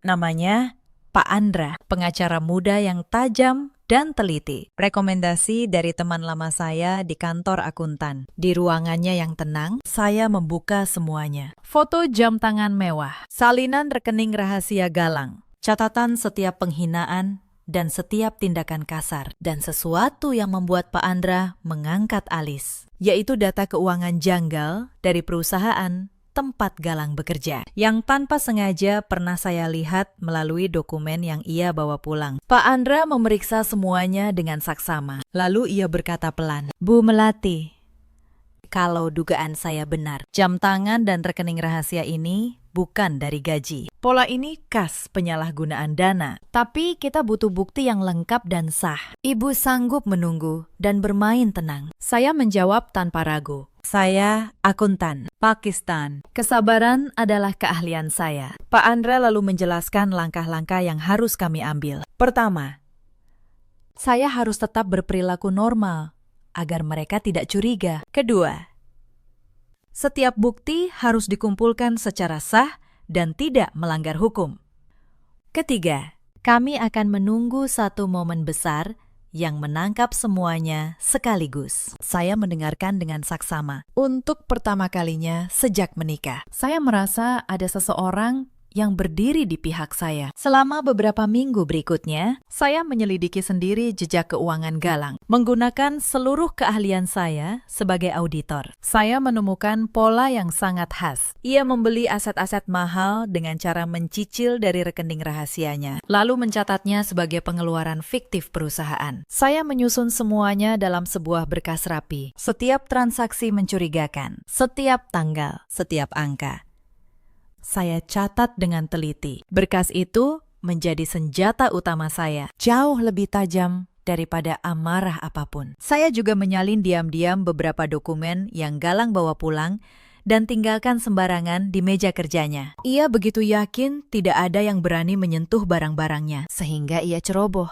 Kecerobohan itulah yang menjadi celah bagi saya. Setiap kali ia merendahkan saya sebagai perempuan yang hanya bisa menatap angka, saya hanya tersenyum dalam hati. Karena angka-angka itulah yang sedang saya gunakan untuk menyusun keruntuhannya. Sejak hari itu, saya menjalani dua kehidupan. Di siang hari, saya tetap menjadi menantu yang patuh, yang memasak dan menunduk. Di balik itu, saya menyusun bukti satu demi satu. Dibantu Pak Andra, saya juga melakukan satu hal yang sangat penting. Diam-diam, saya pergi ke rumah sakit. Setiap memar di lengan, setiap bekas tamparan di pipi, semua saya periksakan dan saya catat secara resmi dalam rekam medis. Saya tahu suatu hari luka-luka ini akan menjadi saksi yang tidak bisa dibantah. Mbak Asi, pembantu paruh waktu yang sudah lama bekerja di kompleks kami, menjadi satu-satunya orang yang tahu kesedihan saya. Suatu hari,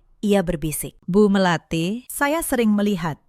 Saya bersedia jadi saksi kalau ibu butuh." Saya menggenggam tangannya. Di tengah rumah yang penuh musuh, ternyata masih ada satu hati yang tulus. Mereka pikir saya benar-benar sendirian. Mereka tidak tahu saya sedang membangun pasukan dalam diam. Selama masa menunggu itu, tekanan di rumah justru semakin menjadi-jadi. Galang mulai membatasi pergerakan saya. Ia meminta saya menyerahkan kunci mobil. Ia memeriksa ponsel saya setiap malam. Untungnya, saya selalu menyimpan komunikasi dengan Pak Andra di tempat yang tidak akan pernah ia temukan. Setiap kali ia menggeledah barang-barang saya hanya menatapnya tenang, sambil dalam hati menghitung mundur hari kebebasan saya. Suatu sore, terjadi peristiwa yang nyaris membuat saya kehilangan kesabaran lebih cepat. Dinda menemukan buku catatan kecil saya, tempat saya mencatat pengeluaran rumah tangga. Ia membacanya keras-keras di depan Bu Sutina, mengejek setiap angka yang saya tulis. "Lihat,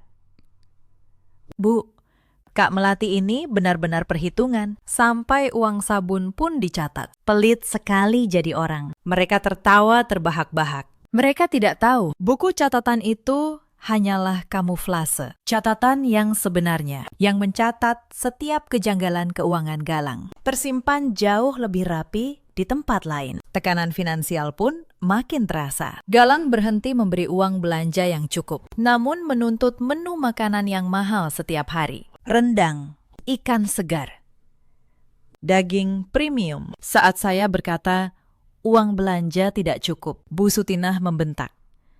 Cari sendiri. Bukankah kau perempuan pintar yang katanya bisa mengatur uang? Buktikan. Mereka menuntut hidup mewah, tetapi tidak mau tahu dari mana uangnya. Padahal justru karena saya yang mengatur, rumah itu masih bisa berdiri. Mereka tidak pernah menyadari betapa bergantungnya mereka kepada perempuan yang mereka hina. Saat Lebaran tiba, beban itu mencapai puncaknya. Seluruh keluarga besar Galang datang menginap di apartemen kecil kami selama hampir 10 hari. Belasan orang memenuhi setiap sudut ruangan. Saya seorang diri harus memasak untuk semua. Opor ayam, rendang, ketupat, kue nastar. Semua dituntut tersedia tanpa henti. Saya bangun sebelum subuh dan baru tidur lewat tengah malam. Tidak ada satupun yang membantu. Mereka hanya duduk, makan, dan mengkritik. Saat amplop lebaran dibagikan, Bu Sutinah dengan bangga memberi uang kepada semua keponakan. Memakai uang yang belakangan saya tahu berasal dari rekening rahasia Galang. Sementara saya yang bekerja paling keras, tidak dianggap sama sekali. Saya hanya pelayan tak terlihat di pesta keluarga mereka. Malam terakhir Lebaran itu, saat semua sudah tidur kekenyangan, saya duduk sendirian di dapur yang berantakan. Dan saya berbisik pada diri sendiri bahwa kesabaran saya ada batasnya. Yang paling menyakitkan adalah ketika ulang tahun pernikahan kami tiba. Saya dengan sisa harapan yang masih ada, memasak makan malam istimewa. Saya menata meja dengan rapi. Saya menunggu Galang pulang. Namun ia datang larut dalam keadaan mabuk. Bersama beberapa temannya, ia melihat meja yang sudah saya siapkan, lalu dengan sengaja menyenggolnya, hingga semua piring jatuh berantakan. Ia tertawa di depan teman-temannya. Lihat, istriku sok romantis, padahal cuma perempuan tukang masak. Malam itu, sisa harapan terakhir saya padam sepenuhnya. Saya membersihkan pecahan piring sendirian dalam diam, sambil berjanji pada diri sendiri. Ini adalah malam-malam terakhir saya menangis untuk laki-laki seperti dia. Esoknya, saya menemui Pak Andra dengan keputusan yang sudah bulat. Saya berkata, Pakistan, saya tidak mau menunggu lebih lama. Susun semuanya, saya siap. Pak Andra menatap saya, lalu mengangguk.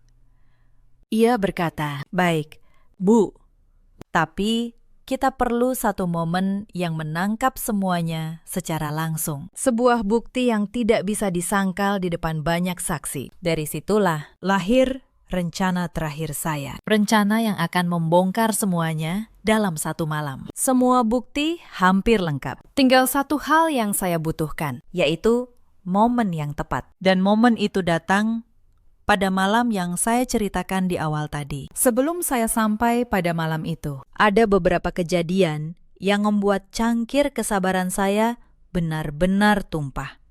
Suatu pagi, Bu Sutinah membanting piring di depan saya hanya karena bubur yang saya buat dianggap terlalu encer. Pecahan piring berserakan di lantai dapur, dan ia menyuruh saya membersihkannya dengan tangan kosong sambil ia menonton. Saya berlutut, memunguti pecahan itu satu persatu. Jari saya tergores, darah menetes. Tidak ada satupun dari mereka yang peduli. Di lain hari, Dinda dengan sengaja menumpahkan kopi panas ke laptop kerja saya. Laptop tempat saya menyimpan pekerjaan konsultasi lepas. Ia tertawa dan berkata, "Ups, maaf. Kak, habisnya. Perempuan rumahan, kok masih sibuk dengan laptop? Tidak ada gunanya." Saya hanya menatapnya. Untungnya, semua data penting sudah lama saya simpan di tempat lain yang aman. Mereka kira mereka menghancurkan saya, padahal mereka hanya sedang menumpuk alasan bagi keruntuhan mereka sendiri. Puncaknya adalah soal uang. Suatu malam, Bu Sutinah menuntut saya menyerahkan tabungan saya yang tersisa untuk, katanya, Modal usaha Dinda saat saya menolak dengan tegas. Galang mendekat dan mencengkeram lengan saya keras-keras. Ia mendesis di telinga saya. Di rumah ini, semua milikku, termasuk kamu. Malam itu, memar baru muncul di lengan saya. Dan keesokan paginya, memar itu pun saya periksakan ke rumah sakit. Persis seperti yang lain. Setiap luka yang mereka berikan justru menjadi peluru di senjata saya. Maka tibalah malam itu. Malam ketika saya pulang lembur dan tamparan Galang mendarat di pipi saya. Tetapi malam itu berbeda, karena semua bukti sudah lengkap di tangan Pak Andra. Karena pagi tadi, diam-diam saya telah memasang sebuah kamera kecil di ruang tamu, terhubung langsung ke ponsel. Dan atas saran Pak Andra, ke sebuah siaran langsung tertutup yang disaksikan tim hukum kami. Dan karena malam itu, kesabaran saya benar-benar habis. Pagi sebelum kejadian, semuanya sudah saya siapkan dengan sangat teliti. Saya memasang kamera mungil itu di tempat yang tidak akan dicurigai, tersembunyi di antara hiasan ruang tamu. Saya menguji sambungannya berkali-kali, memastikan setiap sudut ruangan terekam dengan jelas. Saya menghubungi Pak Andra, memberitahu bahwa hari ini mungkin menjadi hari penentuan. Ia berpesan agar saya tetap tenang dan tidak memancing keributan. Cukup biarkan semuanya berjalan apa adanya dan biarkan kamera merekam kebenaran. Sepanjang hari itu, saya bekerja seperti biasa. Berpura-pura tidak ada apa-apa. Namun, di dalam hati, saya tahu malam ini segalanya akan berubah. Saya pulang larut karena memang harus menyelesaikan laporan keuangan yang menumpuk.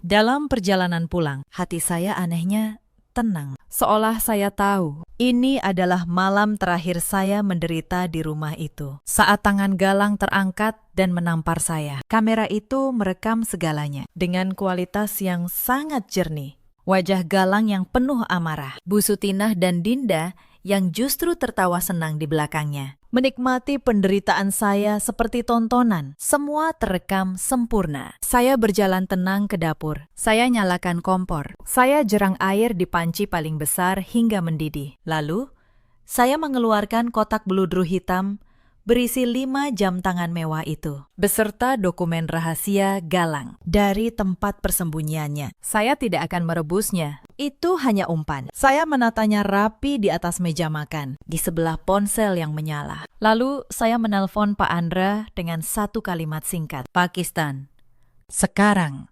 waktunya. Sambil menunggu, saya berdiri diam di dapur. Pikiran saya melayang ke semua malam yang telah saya lewati di rumah ini. Semua hinaan, semua tamparan, semua air mata yang saya telan sendirian. Anehnya, malam ini saya tidak merasa marah. Saya hanya merasa tenang. Setenang permukaan air sebelum badai. Setiap langkah sudah saya rencanakan. Setiap bukti sudah berada di tempatnya. Tidak ada lagi yang perlu saya takuti. Untuk pertama kalinya, sayalah yang memegang kendali penuh atas situasi. Air di panci itu mendidih hebat, mengeluarkan uap yang memenuhi dapur. Bunyi gelembungnya seolah menjadi hitungan mundur menuju akhir dari penderitaan saya. Saya melirik jam dinding. Pak Andra dan timnya pasti sudah dalam perjalanan. Semua tinggal menunggu. Saya menarik napas dalam-dalam, lalu menghembuskannya perlahan. Inilah malam yang telah lama saya nantikan. 15 menit kemudian, Galang dan keluarganya berhamburan ke dapur. Penasaran apa yang sedang saya lakukan. Mereka berhenti, terpaku menatap meja makan. Bukan makanan yang ada di sana, melainkan jam tangan mewah rahasia Galang yang terbongkar, dokumen yang berserakan, dan layar ponsel yang menyiarkan wajah mereka sendiri secara langsung. Wajah Galang seketika pucat pasi. Bu Sutinah yang pertama bersuara, dengan nada masih sombong. Apa-apaan ini? Melati, berani sekali kau mengaduk-aduk barang anakku. Saya tidak menjawabnya. Saya hanya menatap Galang, lurus ke matanya. Untuk pertama kalinya tanpa rasa takut sama sekali. Dinda mendekat, mencoba meraih ponsel di meja. Namun saya berkata tegas, jangan disentuh. Semua yang ada di sini sedang disaksikan oleh banyak orang saat ini juga. Mendengar kata disaksikan, wajah mereka berubah. Galang melirik layar ponsel. Dan untuk pertama kalinya, saya melihat ketakutan murni di matanya. Ia yang selama ini merasa berkuasa, kini menyadari bahwa setiap perbuatannya telah terekam dan tersebar. "Apa-apaan ini?" teriaknya panik. Saya menjawab dengan tenang, "Ini, Mas, namanya pertanggungjawaban." Tepat saat itu, terdengar suara mobil berhenti di luar. Pintu diketuk. Lalu, Pak Andra masuk, ditemani beberapa petugas berseragam. Bu Sutinah langsung menjatuhkan diri ke lantai, menangis sejadi-jadinya dengan air mata buaya. Ia meratap, "Tolong, menantu durhaka ini mau membunuh kami. Anak saya cuma membela diri." Tangisannya terdengar sangat meyakinkan bagi siapapun yang tidak tahu kebenarannya. Namun Pak Andra sama sekali tidak terpengaruh oleh pertunjukan itu. Ia melangkah tenang melewati tubuh Bu Sutinah yang tergolek, tanpa sedikit pun meliriknya. Ia berhenti di depan petugas, lalu membuka tasnya. Dari dalam tas, Pak Andra mengeluarkan sebuah map tebal dan sebuah tablet. Ia berkata dengan suara dingin dan jelas, "Selamat malam. Saya Andra, kuasa hukum dari Ibu Melati Anggraini. Izinkan saya menyampaikan fakta." Ia menyerahkan map pertama. "Ini rekam medis resmi klien saya selama setahun terakhir. Berisi catatan rinci setiap memar, lebam, dan cedera akibat kekerasan dalam rumah tangga yang dilakukan oleh suaminya, Saudara Galang, secara sadar dan berulang."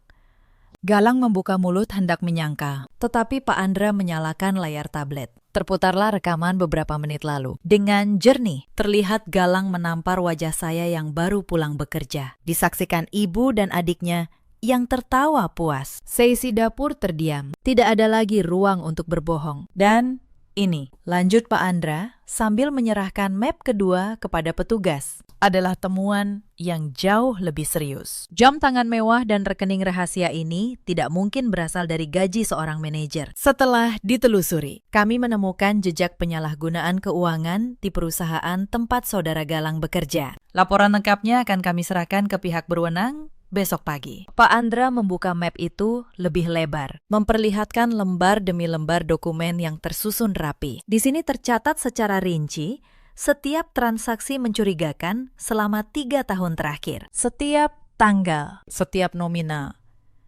setiap aliran dana yang dialihkan. Semua disusun oleh klien saya sendiri, yang kebetulan adalah seorang auditor profesional. Saya rasa tidak ada saksi ahli yang lebih kredibel daripada seorang akuntan yang setiap hari hidup bersama pelakunya. Mendengar itu, kaki Galang lemas seketika. Wajahnya yang tadi penuh kesombongan, kini hancur lebur. Ia menatap saya dengan mata terbelalak, seolah baru pertama kali benar-benar melihat siapa saya sebenarnya. Selama ini ia mengira saya hanyalah perempuan lemah yang bisa ia injak sesuka hati. Ia tidak pernah menyangka, perempuan yang ia hina setiap hari itulah yang menyusun keruntuhannya. Batu demi batu, dengan tangan yang sama yang ia tampar. Ia tahu, ini bukan lagi soal pertengkaran rumah tangga. Ini soal kebebasannya selama bertahun-tahun ke depan. Kata-kata Pak Andra mengalir tenang, namun mematikan.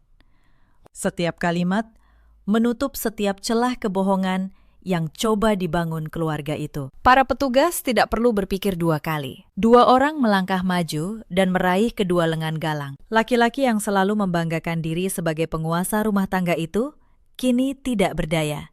Tangannya ditarik paksa ke belakang. Ia berteriak, memohon, menyebut nama saya berkali-kali. Namun, saya hanya berdiri diam, menatapnya dengan tatapan yang sama datarnya seperti tatapan yang ia berikan kepada saya selama ini. Bu Sutinah dan Dinda histeris. Mereka berusaha menahan petugas, berteriak bahwa ini semua fitnah. Namun bukti di depan mata terlalu kuat. Seketika, kerajaan kecil yang mereka bangun di atas penderitaan saya runtuh dalam 1 malam. Persis seperti angka di laporan keuangan yang dipalsukan. Cepat atau lambat, kebenaran selalu menemukan jalannya untuk muncul ke permukaan. Saat petugas menggiring Galang keluar, Bu Sutinah berbalik menatap saya dengan mata penuh kebencian. Ia mendesis, "Kau menantu durhaka. Kau hancurkan keluarga ini." Saya menatapnya tenang. Lalu saya menjawab dengan suara yang sangat dingin, "Bu, saya tidak menghancurkan apapun. Saya hanya membiarkan kebenaran terlihat. Yang menghancurkan keluarga ini adalah keserakahan. Bukan saya. Dinda mencoba pendekatan lain. Ia tiba-tiba berlutut, menangis sambil memohon. Kak Melati, maafkan kami. Kami khilaf. Tolong cabut laporannya. Kasihan Kak Galang. Saya menatap perempuan yang dulu menumpahkan kopi ke laptop saya, yang mengejek setiap catatan saya, yang tertawa saat saya dipermalukan. Air mata yang mengalir di pipinya kini sama sekali tidak menyentuh hati saya. Saya berkata pelan, Dinda, dulu saat saya menangis, kalian menertawakan saya. Sekarang giliran kalian menangis, dan saya tidak punya tawa untuk kalian. Yang saya punya hanyalah bukti, dan bukti tidak bisa dicabut. Pak Andra menambahkan dengan tenang kepada mereka bahwa segala bentuk pemerasan, kekerasan, dan penyalahgunaan aset yang terjadi di rumah ini sudah terdokumentasi lengkap. Jika mereka mencoba mengganggu saya lagi, berkas tambahan akan menyusul. Mendengar itu, Bu Sutinah dan Dinda terdiam. Mereka tahu, kali ini mereka kalah telak. Tidak ada lagi drama air mata yang bisa menyelamatkan mereka. Senjata mereka selama ini adalah rasa bersalah yang mereka tanamkan dalam diri saya. Kini, rasa bersalah itu telah lama menguap. Setelah Galang dibawa pergi, malam itu terasa begitu sunyi. Untuk pertama kalinya sejak lama, rumah itu hanya berisi suara napas saya sendiri. Bu Sutinah dan Dinda diminta meninggalkan apartemen karena secara hukum tempat itu adalah milik saya. Terdaftar atas nama saya jauh sebelum pernikahan. Mereka memunguti barang-barang dengan tergesa, masih sambil melontarkan sumpah serapah. Saya tidak menanggapi. Saya hanya membuka pintu lebar-lebar, mempersilahkan mereka keluar dari hidup saya. Pak Andra menepuk bahu saya pelan sebelum pamit. Ia berkata, Bu Melati, Ibu adalah klien paling tenang yang pernah saya tangani. Banyak orang membalas dengan emosi. Ibu membalas dengan bukti. Itulah pembalasan yang tidak bisa dipatahkan. Saya tersenyum tipis. Saya menjawab, saya cuma melakukan pekerjaan saya. Pakistan, mengumpulkan fakta, membiarkan angka yang bicara. Setelah pintu tertutup dan rumah benar-benar sepi, saya duduk sendirian di ruang tamu. Saya menatap dinding yang menjadi saksi bisu semua penderitaan saya selama bertahun-tahun. Anehnya, saya tidak menangis. Air mata saya sudah habis jauh sebelum malam ini. Yang saya rasakan hanyalah kelegaan yang dalam. Seperti orang yang baru saja melepaskan beban berat dari pundaknya. Saya bangkit, berjalan mengelilingi apartemen yang kini sepenuhnya menjadi milik saya kembali. Saya membuka semua jendela, membiarkan udara segar masuk, mengusir sisa-sisa kepengapan yang dulu memenuhi rumah ini. Untuk pertama kalinya sejak menikah, saya merasa benar-benar bisa bernapas. Hari-hari berikutnya berjalan seperti badai yang perlahan reda. Laporan tentang penyalahgunaan keuangan di perusahaan Galang resmi masuk.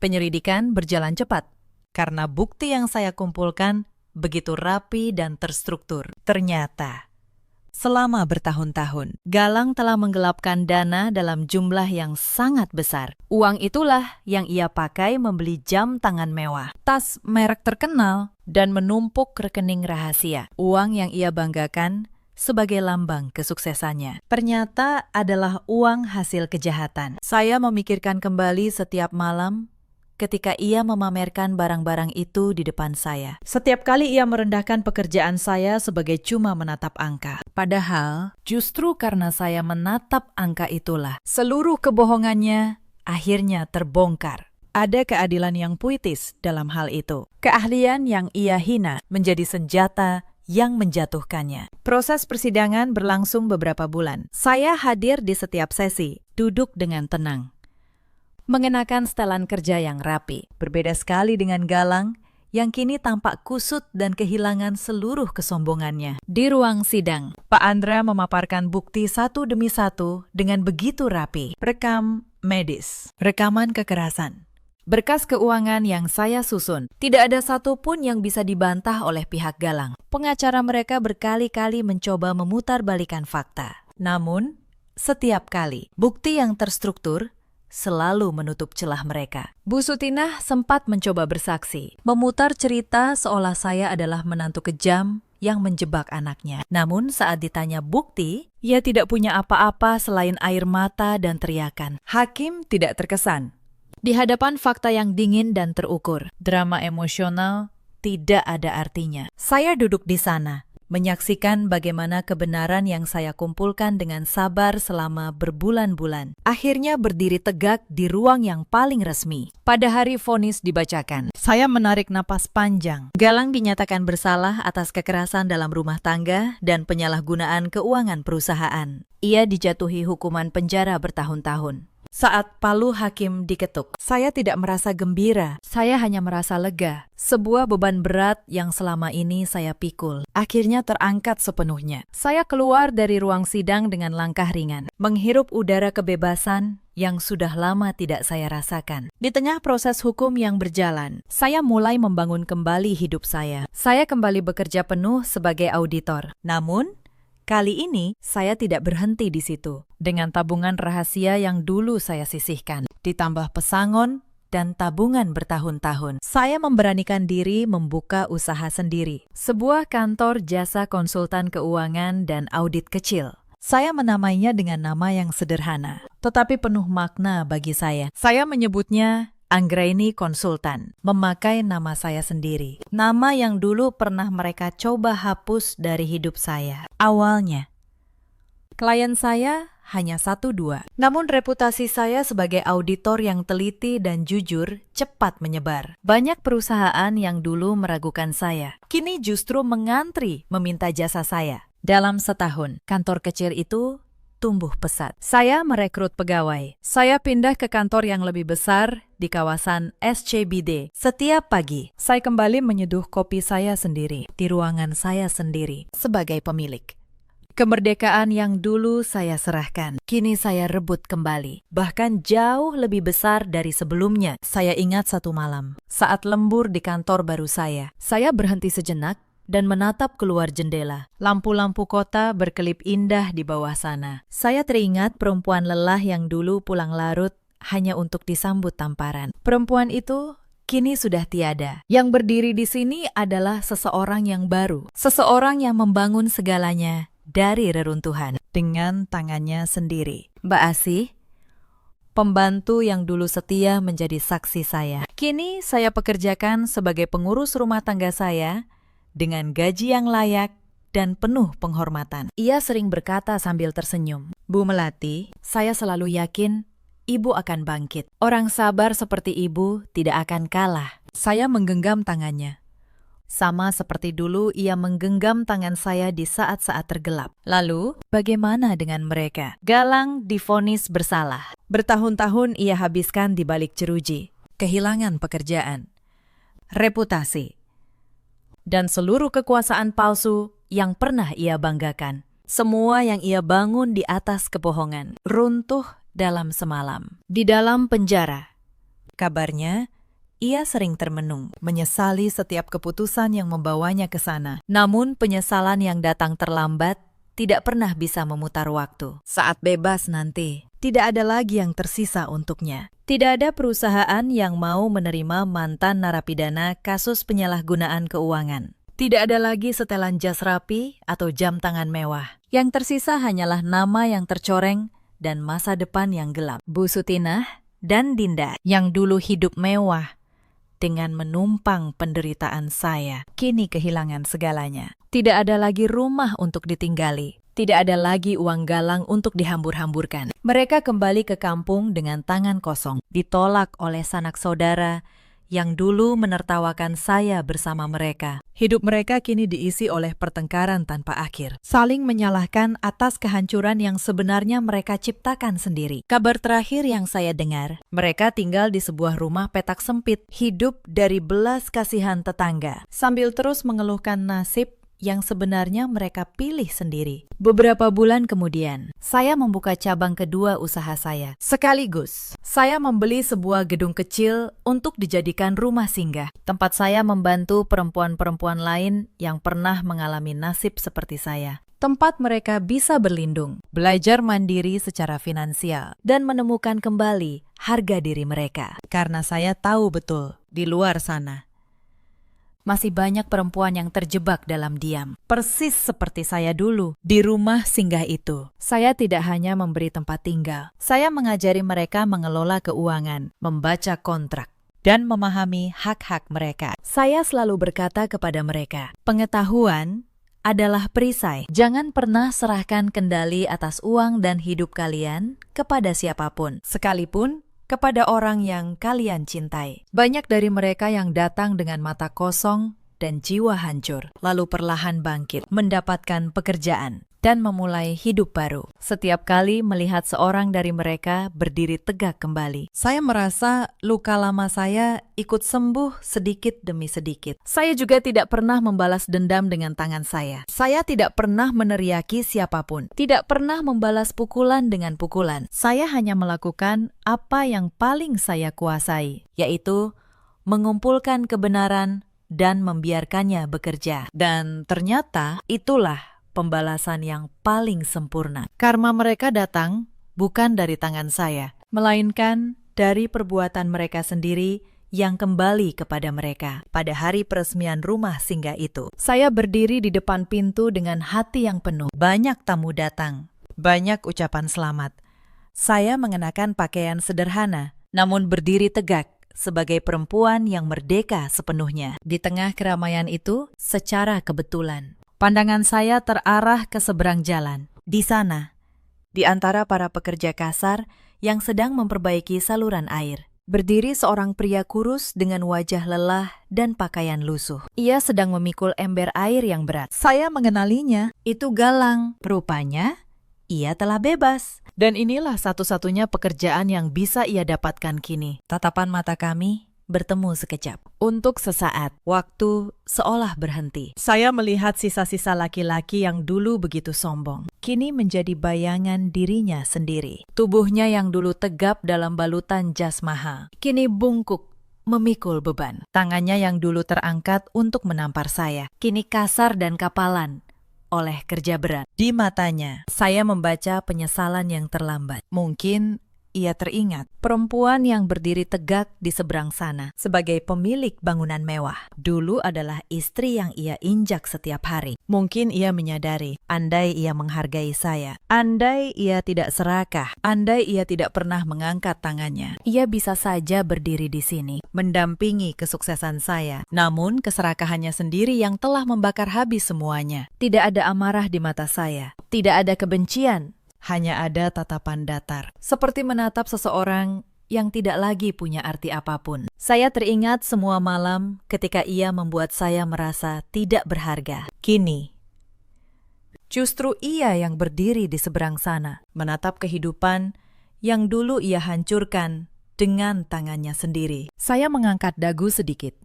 Lalu saya tersenyum tipis, senyum yang anggun dan tenang, tanpa mengucapkan sepatah kata pun. Saya membalikkan badan dengan tenang, membelakangi masa lalu saya yang kelam, lalu melangkah masuk ke dalam gedung yang hangat itu. Di belakang saya, terdengar suara gerbang yang menutup perlahan. Bagi saya, suara itu seperti penutup sebuah bab yang sudah selesai untuk selamanya. Cerita ini mengajarkan kita beberapa hal. Jangan pernah mengukur nilai seseorang dari seberapa diam ia menahan luka. Dan jangan pernah meremehkan ketenangan seorang perempuan yang sedang berpikir. Ada banyak perempuan di luar sana yang seperti saya dulu. Mereka pulang dengan tubuh lelah, hanya untuk disambut dengan hinaan dan tangan yang terangkat. Mereka diam, bukan karena lemah, tetapi karena masih berharap. Untuk kalian semua, ketahuilah, diam bukan akhir cerita. Diam bisa menjadi tempat kalian menyusun langkah. Ada juga banyak suami di luar sana seperti Galang. Mereka mengira kekuasaan dibangun dengan tangan yang memukul